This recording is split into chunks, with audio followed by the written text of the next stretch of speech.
సరే ఇప్పుడు చంద్రబాబు నాయుడు గారి కేసులు ఏమవుతున్నాయి అని మీరు అనుకుంటున్నారు? ఏం కావాలి? ఏమవుతున్నాయని మీరు అనుకుంటున్నారు కేసుల విషయం గురించి? ఇక్కడేనండి, చంద్రబాబు నాయుడు గారు గత 5 సంవత్సరాలు ప్రజల సంక్షేమంగా ఆలోచించి ఆ యొక్క ఏమీ లేనటువంటి లోటు బడ్జెట్లో ఉన్నటువంటి రాష్ట్రాన్ని, ఒక రాజధాని కూడా లేనటువంటి రాష్ట్రాన్ని ఒక భవ్యమైన రాజధాని రూపకల్పన చేసి దాని గురించి భూమిని సేకరించి అనేకమైనటువంటి ప్లాన్లు దానికి ఒక రూపకల్పన చేసుకొచ్చారు. అది ఆచరణ సాధ్యమయ్యే లోపే ఈ నత్తిపకొడి అధికారంలోకి వచ్చాడు, ప్రజల్ని మోసం చేసి.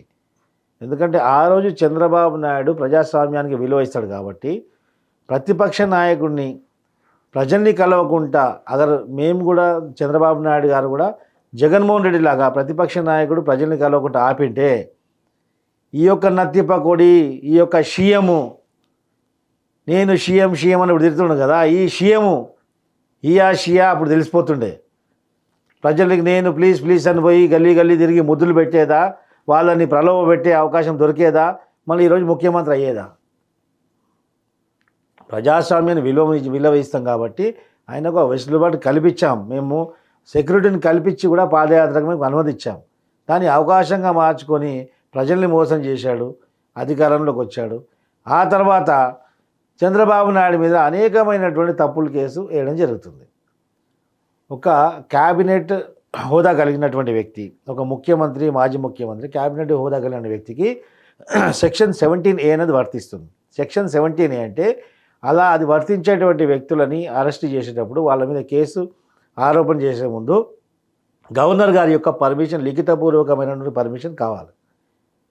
చంద్రబాబు నాయుడు గారిని అరెస్ట్ చేసేటప్పుడు ఎవరు పర్మిషన్ తీసుకున్నారు? వీళ్ళు ఒక టెర్రరిస్ట్ను అరెస్ట్ చేసినట్టు, ఒక ఉగ్రవాదిని అరెస్ట్ చేసి 24 గంటలు బై రోడ్ తీసుకెళ్ళి అక్కడ రాజమండ్రి జైల్లో తీసుకొని 53 రోజులు పెట్టారు. 53 రోజులు మీరు పెట్టినప్పటికి కూడా ఏ ఒక్క సాక్ష్యాధారాలు మీరు కోర్టుకు సమర్పించలేకపోయారు.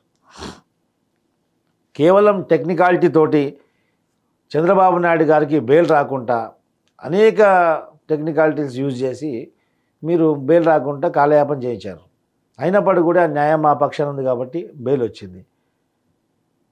మళ్ళీ ఆ కేసును మేము స్క్వాష్ చేయమని చెప్పాము. 17A అప్లికేబుల్ అవుతుందని చెప్పాము. దాని మీద నిన్న సుప్రీంకోర్టులో బెంచ్ ఇద్దరు న్యాయమూర్తులు వేరువేరుగా తీర్పిచ్చారు.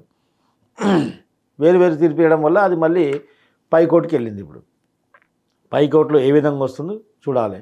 పైకోర్టులో తీర్పు 17A చంద్రబాబు నాయుడు గారికి వర్తిస్తుందంటే ఆయన మీద పెట్టినటువంటి కేసులన్నీ కూడా మాఫీ అయిపోతాయి.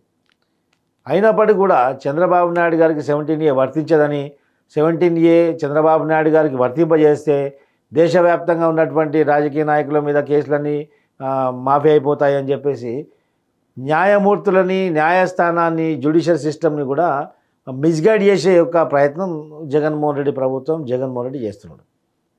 అంటే ఎలాంటి సాక్ష్యాధారాలు లేకుండా అంటే ఏమవుతుంది అనుకుంటున్నారు? అసలు మీరేమనుకుంటున్నారు? సాక్ష్యాధారాలు లేవు అసలు. అక్కడ సాక్ష్యాధారాలు ఉంటే ఇప్పటివరకు ప్రొడ్యూస్ చేయాలి కదా. నువ్వు ఎందుకు ప్రొడ్యూస్ చేయలే? నిన్న న్యాయమూర్తి వాళ్ళు కూడా అదే చెప్పారు కదా.